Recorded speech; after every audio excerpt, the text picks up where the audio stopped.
అందరికీ నమస్కారం. నా పేరు Keerthan Babu. Welcome to our Telugu race YouTube channel. ఈరోజు చాలా ఇంపార్టెంట్ అయిన టాపిక్ గురించి మనం డిస్కస్ చేస్తాం. అదే ఏంటంటే డాలర్ ఎందుకు పెరుగుతుంది, అది పెరిగినప్పుడు ఇండియన్ రూపీ ఎందుకు పడిపోతుంది, మధ్యతరగతి భవిష్యత్తు ఏంటి అనే విషయాల గురించి మనం ఈరోజు డిస్కస్ చేయబోతున్నాం. నేను స్ట్రైట్గా మిమ్మల్ని ఒక క్వశ్చన్ అడగదలుచుకున్నాను. అది ఏంటంటే, మన తాతయ్య కాలంలో 100 రూపాయలు అంటే చాలా విలువ. మన నాన్న కాలంలో 1000 రూపాయలు అంటే ఒక పెద్ద అమౌంటే. కానీ ఈరోజు 1000 రూపాయలు తీసుకొని సూపర్ మార్కెట్కి వెళ్తే కనీసం బ్యాగ్లో సగం సరుకులు కూడా రావడం లేదు. ఎందుకు ఇలా జరుగుతుంది? శాలరీ కూడా కొంచెం కొంచెం పెరుగుతుంది, కానీ సేవింగ్స్ మాత్రం ఎందుకని పెరగడం లేదు? దీనికి కేవలం కారణము ఇన్ఫ్లేషన్ మాత్రమే కాదు, డాలర్ రూపీ గ్లోబల్ ఎకానమీ కూడా. మరి ఈ డాలర్ అనే కరెన్సీ ఎందుకు అంత పవర్ఫుల్ అయింది? చాలామంది ఏమనుకుంటారంటే, అమెరికా పెద్ద దేశం కాబట్టి డాలర్ స్ట్రాంగ్ అనే ఒక కారణం ఉంటుంది. కానీ ఇంకొక ముఖ్యమైన కారణం ఏంటంటే పెట్రోల్ డాలర్ సిస్టమ్. ప్రపంచంలో ఎక్కువ ఆయిల్ ట్రేడ్ ఇప్పటికీ డాలర్లోనే జరుగుతుంది. ఇండియా అయినా, చైనా అయినా, జపాన్ అయినా ఆయిల్ కొనాలంటే డాలర్లోనే ఇవ్వాలి. అంటే ప్రపంచం మొత్తం డాలర్ని డిమాండ్ చేస్తుందని అర్థం. అందుకే డాలర్ గ్లోబల్ ఎకానమీలో గ్లోబల్ కరెన్సీ అయ్యింది. ఇప్పుడు మన ఇండియా గురించి మాట్లాడుకోవాలంటే, మన దేశానికి కూడా ఆయిల్ కావాలి, గోల్డ్ కావాలి, ఎలక్ట్రానిక్స్ కావాలి, సెమీ కండక్టర్ గూడ్స్ కావాలి. ఇలాంటివన్నీ కూడా ప్రథమంగా మన భారతదేశానికి ఇంపోర్ట్స్ ద్వారా చేరుతున్నాయి. అంటే డాలర్ బయటికి వెళ్తున్నాయి. అందుకే రూపీ మీద ప్రెజర్ అనేది పెరుగుతుంది.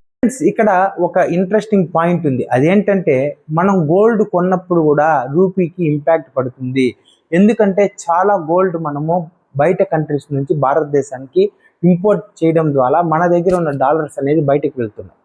అలాగే మనం ఫారిన్ ట్రిప్స్ పోయినా, ఇంపోర్టెడ్ లగ్జరీ గూడ్స్ కొన్నా, ఫారిన్ ప్రోడక్ట్స్ ఇవన్నీ కూడా డాలర్ని డిమాండ్ పెంచుతాయి అన్నమాట. అందుకే మే 2026లో ప్రధాని మోడీ గారు ప్రజలకి ఒక అపీల్ చేశారు.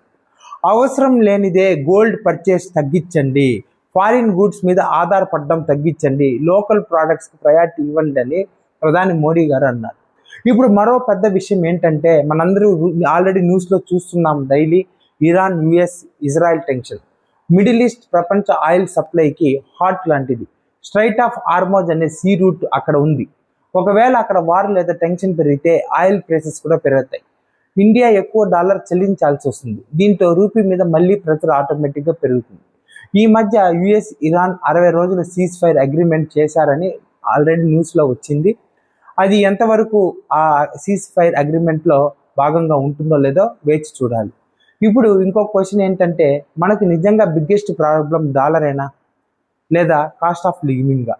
ఈరోజు మిడిల్ క్లాస్ ఫ్యామిలీ లైఫ్ ఒకసారి చూసామంటే, మార్నింగ్ లేస్తే ఈఎంఐలు కట్టాలి, పిల్లల ఫీజులు కట్టాలి, కరెంట్ బిల్లులు కట్టాలి, ఇంటర్నెట్ బిల్లులు, పెట్రోల్ బిల్లులు, medical expenses, insurance premiums, house rents, house loans లాంటివి ఎన్నో ఖర్చులు చేస్తున్నారు.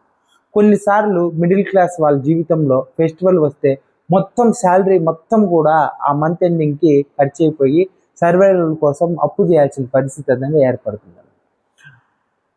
అన్ని బ్యాడ్ న్యూసే కాదు, దీంట్లో కూడా గుడ్ న్యూస్ ఉంది. అదేంటంటే, ఇండియా ఈ రోజులో ప్రపంచంలోనే ఫాస్టెస్ట్ గ్రోయింగ్ ఎకానమీలో ఒకటి. గ్లోబల్ ఎకానమీలో ఇండియా 3rd పొజిషన్లో ఉంది. ఆర్టిఫిషియల్ ఇంటెలిజెన్స్ చాలా బాగా ఇండియాలో విజృంభిస్తుంది. మ్యానుఫ్యాక్చరింగ్ పెరుగుతోంది. డిజిటల్ ఎకానమీ విస్తరిస్తుంది. స్పేస్ సెక్టార్, ఇస్రో లాంటివన్నీ కూడా సక్సెస్ఫుల్గా పిఎస్ఎల్వి శాటిలైట్స్ అనేది మనం లాంచ్ చేయగలుగుతున్నాం. అదేవిధంగా డిఫెన్స్ ఇండస్ట్రీ కూడా చాలా బలపడుతుంది. మనకు అందరికీ తెలుసు, ఆల్రెడీ మనం బ్రహ్మోస్ అనేది వివిధ ఫారిన్ దేశాలకి మనము ఎక్స్పోర్ట్ అనేది చేయబోతున్నాం. కానీ ఇక్కడ ఒక కండిషన్ ఏంటంటే, ఫ్యూచర్లో డిగ్రీ ఉంటే మాత్రం సరిపోదు. ఖచ్చితంగా మనందరూ కూడా స్కిల్స్ని డెవలప్ చేసుకోవాలి. ఎందుకంటే స్కిల్స్ ఉన్న వాళ్ళు మాత్రమే ఖచ్చితంగా గ్రో అనేది అవుతారనమాట. మనకి భారతదేశంలో కనుక మనం చూసినట్టయితే అధిక శాతం వ్యవసాయం చేస్తారనమాట. దానివల్ల మనకి చాలా ఛాలెంజెస్ అనేది ఉంది. మేజర్ ఛాలెంజ్ ఏంటంటే క్లైమేట్ చేంజ్. ఈ క్లైమేట్ చేంజ్ వల్ల అధిక వేడి ఏర్పడడం, నీటి కొరత అనేది ఏర్పడడం, ఇంప్రాపర్ రైన్ఫాల్ వల్ల వ్యవసాయంపై ప్రభావం చూపుతుంది. ఈ ప్రభావం డైరెక్ట్గా ఫుడ్ ప్రైసెస్ అనేది పెరుగుతుంది. కాబట్టి మనం ఏం చేయాలంటే, మనకున్న ఫినాన్షియల్ నాలెడ్జ్ని ఫస్ట్ పెంచుకొని, అనవసరమైన ఎక్స్పెన్సెస్ని తగ్గించుకొని, సేవింగ్స్ని అలవాటు చేసుకోవాలి. సేవింగ్స్ ఎప్పుడైతే చేయగలుగుతామో అప్పుడు మనం దాన్ని ఇన్వెస్ట్మెంట్లో పెట్టచ్చు. ఇన్వెస్ట్మెంట్లో పెట్టడం వల్ల మనకి రిటర్న్స్నే వస్తాయి. అదేవిధంగా మన స్కిల్స్ కూడా మనం డెవలప్ చేసుకుంటూ ఉండాలి డే బై డే. మనం డాలర్ని కంట్రోల్ చేయలేము. అదేవిధంగా ఆయిల్ ప్రైసెస్ మాత్రం కంట్రోల్ చేయగలం. ఎలా? ఎప్పుడైతే మనం ఆయిల్ అనేది కన్సంప్షన్ తగ్గిస్తామో ఆటోమేటిక్గా ఆయిల్ ప్రైసెస్ అనేవి తగ్గుతాయి అన్నమాట. గ్లోబల్ వార్ని మనం కంట్రోల్ చేయలేం, కానీ డెసిషన్స్ని మాత్రం మనం కంట్రోల్ చేయగలం. స్ట్రాంగ్ డాలర్ కంటే స్ట్రాంగ్ మైండ్ సెట్ చాలా ముఖ్యం. స్ట్రాంగ్ ఎకానమీ కంటే స్ట్రాంగ్ ఫినాన్షియల్ డిసిప్లిన్ చాలా ముఖ్యం. స్ట్రాంగ్ ఫ్యూచర్ అనేది అదృష్టంతో కాదు, సరైన డెసిషన్తో వస్తుంది. మీకు కనుక మా కంటెంట్ నచ్చినట్టయితే లైక్, షేర్, సబ్స్క్రైబ్ చేసి మమ్మల్ని ఎంకరేజ్ చేయండి. అదేవిధంగా మీ అభిప్రాయాన్ని కామెంట్ రూపంలో మాకు తెలియజేయండి. జై హింద్, జై శ్రీరామ్.